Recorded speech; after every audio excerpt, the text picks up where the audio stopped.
आज श्री गुरुचरित्र पारायणाचा 5वा दिवस. दर दिवशी स्वामींच्या नामात मन रमल्यावर अधिकच शांत होते. जणू काही प्रत्येक अध्यायात स्वामींच्या नावाची कृपा जाणवते. पहाटेच लवकर उठून 3:30 वाजता मी तुळशीपत्र आणि फुलं घेऊन निघाले. त्यानंतर इतका छान गार वारा चालू होता की हा भगवा झेंडा फडकत होता. शेवटी 4 वाजता मी पोहोचले पारायणाच्या मंडपात. सगळ्यात पहिले छान अशी ग्रंथाची पूजा केली, फुलं वाहिली, तुळशीपत्र वाहिले आणि हळदी कुंकू अष्टगंध वाहून त्यानंतर आजच्या अध्यायांना सुरुवात झाली. एक माळ गायत्री मंत्र जप केला, एक माळ श्री स्वामी समर्थ मंत्र जप केला आणि त्यानंतर अध्याय वाचायला घेतलेत. खरं तर आज अध्यायामध्ये 3च अध्याय वाचनाला होते.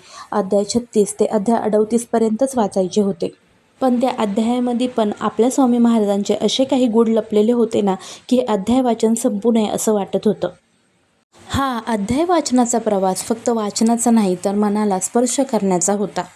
आणि प्रत्येक ओळीत असंच जाणवत होतं की किती ते भाग्य आणि पुण्य त्या लोकांचं, जे लोक श्री स्वामी समर्थ म्हणा किंवा दत्तगुरू म्हणा किंवा नरसिंह सरस्वती महाराज म्हणा यांच्या कालावधीमध्ये होते. या 5 दिवसात मन पूर्ण स्वामी भक्तीत विलीन झालं होतं.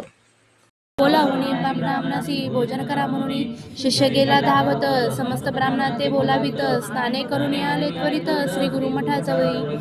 श्री गुरु निरूपित तयांसी पत्रावळी करावे गेसी, जेव्हा सकुटुंबेसी ब्राह्मण करीतो आराधना. 4 सहस्र पत्रावया कराव्या तुम्ही तत्काळी, उभा होता ब्राह्मण जवळी त्यासी स्वामी निरूपित.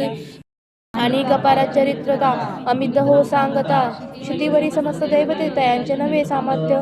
इति श्री गुरुचरित्रामृते परम कथा कल्पतरो सहस्रोपाख्याने सिद्धनामधारकं संवादे अन्नपूर्तिक द्विजचतुःसहस्र भोजनम नाम अष्टात्रिशतोऽध्याय. श्री गुरु दत्तात्रेयार्पणमस्तु. श्री गुरुदेव दत्त. अवधूत चिंतन. श्री अध्याय तर लवकर वाचून झाले होते, पण कोणताच स्वामी भक्त घराच्या ओढेकडे निघाला नव्हता. कुणालाच घरी जाण्याची इच्छा होत नव्हती. मग त्यानंतर इथे छान अशा पावल्या खेळण्यात आल्या होत्या. आणि हा आनंद फक्त आपल्याला स्वामी सेवेतच भेटतो याची प्रचिती तर मला नक्की आली. खूप लोक छान असा एन्जॉय करत होते. असा होता माझा पारायणाचा 5वा दिवस. आता पारायण समाप्तीसाठी 2च दिवस बाकी आहे, पण तरी हे पारायण संपू नये असं वाटतं. तुम्ही पारायणाला बसलेले आहेत का हे कमेंट करून नक्की सांगा. आणि पारायण करत असाल तर केंद्रात करताय की घरी करताय हेही सांगा.